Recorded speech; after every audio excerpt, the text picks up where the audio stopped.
Welcome to this new automotive news video for Thursday, March 26, 2026. Today we're going to talk about Alpine, which has completely lost its mind and just unveiled a model costing over 300,000 euros. We'll talk about Porsche and Audi, who are going to use the Stellantis method to reduce their production costs. That means future Porsche models will simply be rebadged Audis. We'll discuss how Mazda avoids hybridizing some combustion models to prioritize their cars' lightness and efficiency. We'll talk about Renault, which is adding a new technology to its Renault 5 electric car, and then we'll finish by talking a bit about Smart, which makes small cars but has big problems. These will be the topics of this video for the 26th. I hope you'll find it interesting.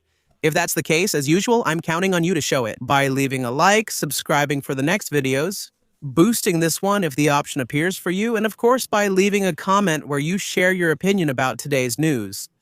Let's start by talking about Alpine, which has gone off the rails. The brand has just unveiled a new model, a new limited edition version of the A110, which costs almost 300,000 euros. Even more than that with the penalty, but we'll talk about that later. This new version is based on the A110R Ultimate, which is itself already a special edition of the classic A110. The classic A110, which, let me remind you, has been around for almost 9 years.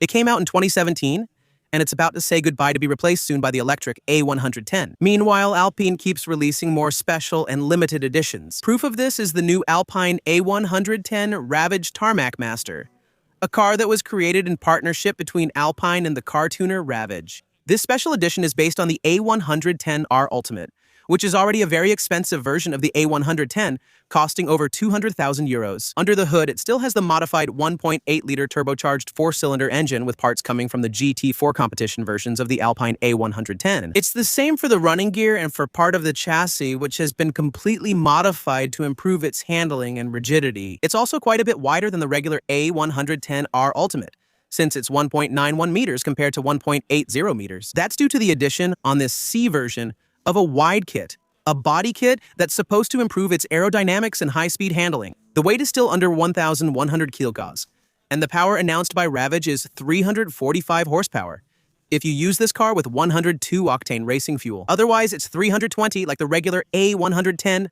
Ultimate final price, 295,000 euros for this edition, limited to 10 units. That's almost 5 times more than the base Alpine A110, which, as a reminder, was initially sold for around 60,000 euros new. A very steep price to which you may potentially have to add the CO2 penalty.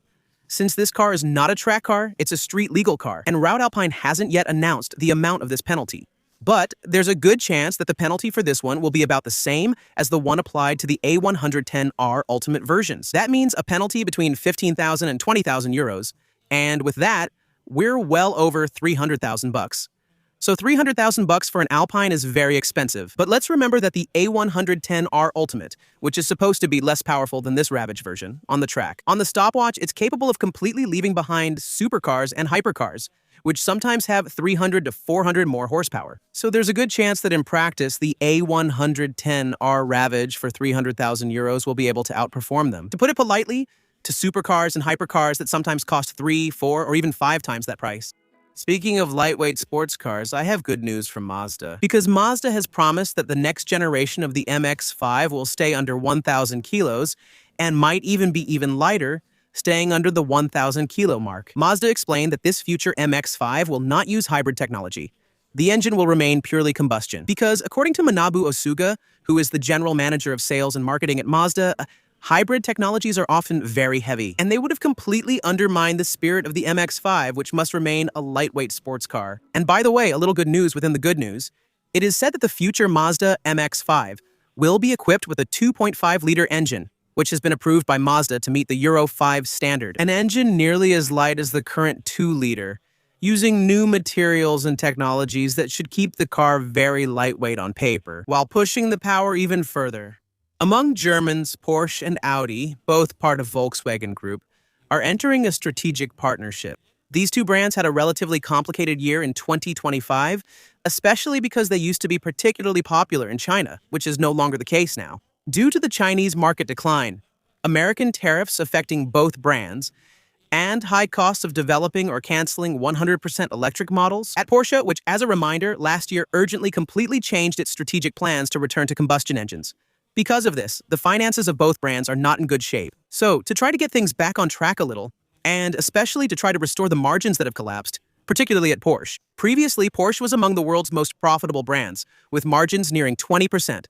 So, on a €100,000 car, Porsche made nearly €20,000 in profit, a significant amount. This margin melted away like snow in the sun, dropping to 1% in 2025, a margin divided by almost 20 in just a few years. To try to restore this margin, Porsche is going to use the Stellantis strategy. That means it will pool the development of its future vehicles and share the parts that make them up, in order to reduce both car development costs and production costs. So it's not the first time we've seen this kind of collaboration at Porsche.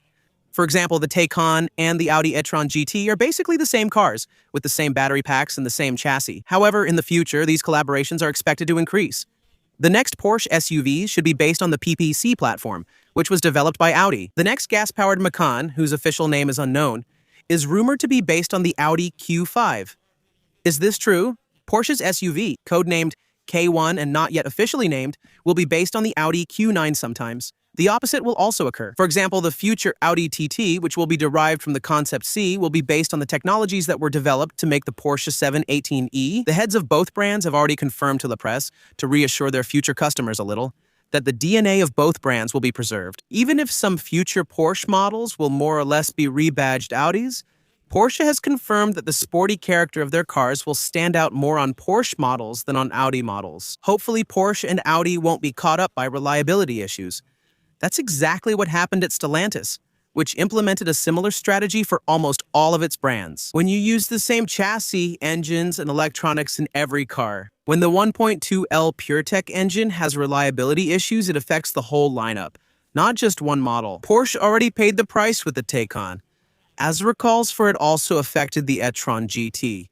Let's hope cost reduction at Porsche doesn't lead to lower quality. By the way, speaking of reduction, let's talk about Smart. Smart used to make small cars and was known for that. For several years now, they've been trying to make bigger cars. And you should know that this has resulted in a pretty significant drop in their sales. In fact, it's been a major collapse for several months now. The problem is especially noticeable with model number 5. It's that thing that looks a bit like a Kia, a bit like a Jeep, and a bit like several other cars. It was meant to be the flagship of the new Smart lineup, but it's actually the worst-selling model. We've reached the point where, in Smart dealerships, some units have been in stock for more than a year and a half and still can't find a buyer. As a result, Smart is forced to sell its cars at a discount and quietly move them on the used car market. You know, those 0-kilometer used models. With prices dropping from €60,000 for the high-end long-range versions to €35,000 or €40,000. Despite that, monthly sales of the Smart number 5 remain limited to just a few hundred units per month, which is clearly not enough for a model that was supposed to represent Smart's move-up market. Smart, who, by the way, hasn't really learned the lesson, since they want to go even further up market with the upcoming number 6, which will be even more expensive and even bigger. We're discussing a sedan that's almost 5 meters. 5,000 meters long. And, quite interestingly, at Smart, the best-selling car right now is the number 1 model, which is actually the oldest model in the lineup, released in 2022. So, we'll see if this brand image change will eventually pay off. But it's true that in many people's minds, Smart equals small car. And by the way, for your information, the person who made the decision to completely move Smart up market and totally change its identity, it's Catherine Hatt, who is now the director at Dacia. And ever since she arrived at Dacia, sales have started to collapse, among other reasons, because Dacia is trying to do something different from what it was known for. That is, in this case as well, moving up market and starting to offer cars that now exceed €35,000. To finish, we're going to talk about Renault, which is adding a new driving technology to its Renault 5 electric, since it will now benefit from the one-pedal technology. The one-pedal technology is becoming common in electric cars.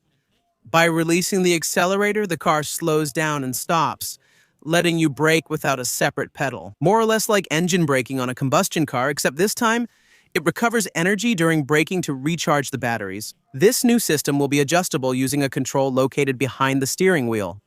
It's a control you can use to increase or decrease the braking effect of the one pedal to the maximum. Releasing the one pedal feels like lightly braking, but at the minimum setting, the effect is much weaker. You can also deactivate it with the same dial. Despite the name one pedal, this car still has 2 pedals.